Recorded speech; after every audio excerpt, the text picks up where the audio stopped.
السلام علیکم ورحمۃ اللہ وبرکاتہ۔ آپ جو ہمارے پیچھے یہ دیکھ رہے ہیں یہ بیجاپور کی شاہی جامع مسجد ہے،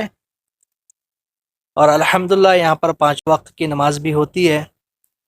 کیونکہ نماز ہمارے لیے کامیابی کی دلیل ہے، اور نماز جب تک ہم نماز نہیں پڑھتے ہیں کسی بھی چیز میں کامیاب نہیں ہو سکتے، اور ہر کامیابی کا راستہ جو ہے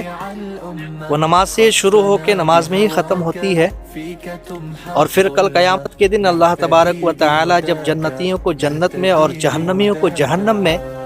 بھیجنے کا حکم فرمائے گا، تو اس وقت جنتی جہنمیوں سے پوچھیں گے، کہیں گے ما سلککم فی سقر،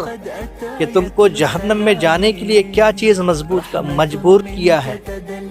تو جہنمی اس وقت کہیں گے کہ لم نکو من المصلین، کہ میں نماز نہیں پڑھتا تھا، میں نماز چھوڑ دیتا تھا، اس کی وجہ سے اللہ تبارک و تعالی نے آج ہمیں